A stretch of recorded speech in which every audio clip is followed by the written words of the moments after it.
Hello. This is a this is the part three of the three-part um I guess three-part rant of what I think about things that are going on in WWE and things in professional wrestling.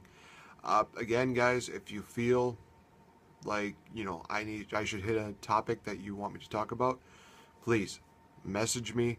Let me know what you want me to talk about. Let me know what is on your minds.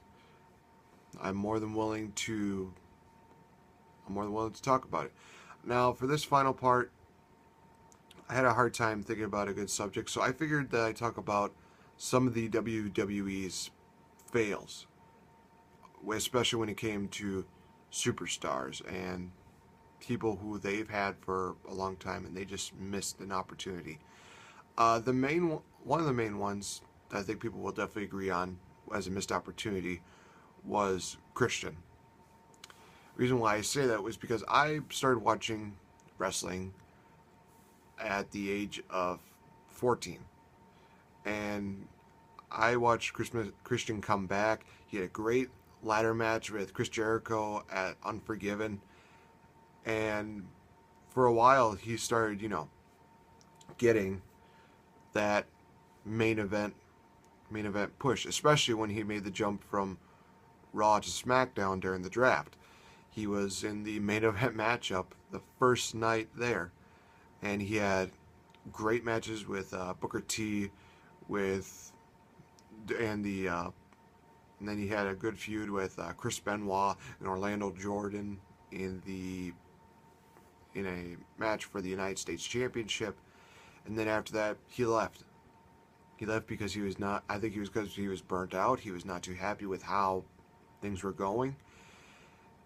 But and then he went to TNA, and he became a two-time NWA World Heavyweight Champion. Which the NWA title, I love the design.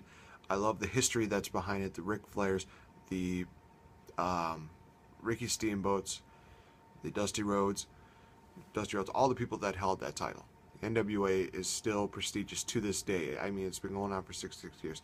Anyway, they gave Christian a main event push in TNA, and he immediately was called like the instant classic. He was the guy that people relied on. Then when he came back to WWE, they gave him the ECW World title, and they gave him two world title reigns that did not last long. I honestly thought they could have lasted longer because he is still a tremendous talent. But they just, that was the problem. They just didn't know what to do with it. They gave him the world title for 6 days, and then they just decided, okay, we're just going to have you drop the title to Orton and do a little thing with them. And then he won the title by a disqualification, which kind of taints it a little bit, because you want to win the title fair and square, whether you be a face or a heel half the time. And I think that, disqualification victory just tainted that victory, especially for a lot of people who are Christian fans. Another one where they kind of failed was Cesaro, because he came out as great again, another great guy, another great talent. He was United States champion. He could have been a tag team champion. He still might. They had him in the main event of Elimination Chamber this past year, and then he won the Andre the Giant Memorial Battle Royal. And then they're just not doing anything with him. It's like they think, okay, well, he's doing all these great things. Now we're going to try to do this one great thing. Oh, it's not working out so well, so we'll just have him go down. I mean, Cesaro is still a great talent. I do agree maybe his mic work still needs a little bit of grounding, but that's not, excuse. I mean, Ryback got title opportunity for not really saying much except for feed me more, feed me more. Why can't Cesaro get more opportunities? I mean, if they want, they could probably have Cesaro versus Brock Lesnar at the Royal Rumble or at Elimination Chamber. Honestly, I think that would be awesome. I could see him, swinging Brock Lesnar maybe 20 times if he wanted to. But again, Cesaro is one of those guys where as a face or as a heel, he definitely could be a main event player. They just need to give him that chance. The main one in my eyes, where it was the ultimate fail, where it's an ultimate slap to the face of fans, is Kofi Kingston. This is a guy who bursted on the scenes. He beat a lot of main event guys. He beat Sheamus. He defeated Randy Orton. He defeated Chris Jericho. He was on that path to being a World Heavyweight Championship contender, but then it fell apart. I don't know what happened. I don't know if he said something that apparently a lot of people were just mad at him for. But I mean, you have a guy who is a great Intercontinental Champion, great Tag Team Champion, a great United States Champion. This is a guy who deserves so much more. I mean, you can't even forget the countless, Royal Rumble moments that he had, or even the WrestleMania deal that he had, where he fell back and his feet were on the steps. Another huge, great moment. This was a guy who deserved to be in the main event spot, and for some reason, the creatives or management is just like, he's not exactly.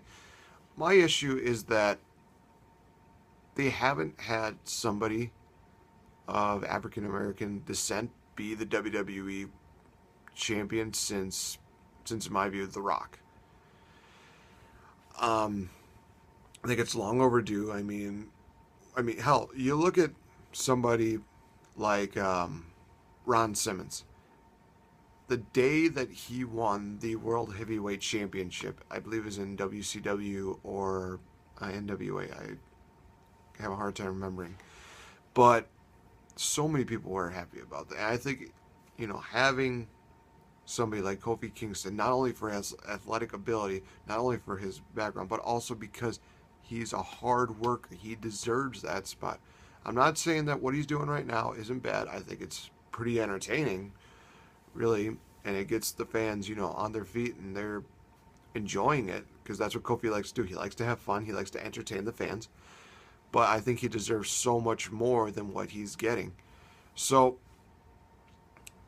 the thing is, why is WWE not pushing so many stars? Because somehow they don't have the it factor, like a John Cena, like a Randy Orton, like a Triple H, like a Dave Bautista, like a Brock Lesnar. I find that to be complete bullshit. They definitely have the it factor. They just don't have the it factor that fits the Vince McMahon it factor. Because he say, they have to have the it factor. That's your it factor. Everybody else has an it factor. Obviously, it's not going to be the same as yours. You need to open your eyes and be open-minded to the idea that maybe these guys have that opportunity to be a huge main event star, and they don't have to, stay within the corporate deal. Daniel Bryan was one of those guys who was the best example of that. CM Punk is another good example. So many guys who have an it factor that did not match what, WWE had or have, whatever.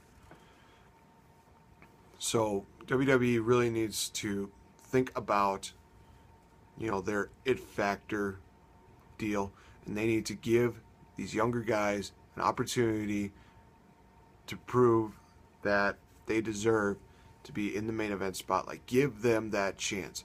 Am I saying, give them the title? No, I'm saying give them the title opportunities, and they will not let you down. That has been my 3-part series. Guys, again, please message me questions. Let me know what you want me to talk about. I am more than willing. I am more than open. Peace out.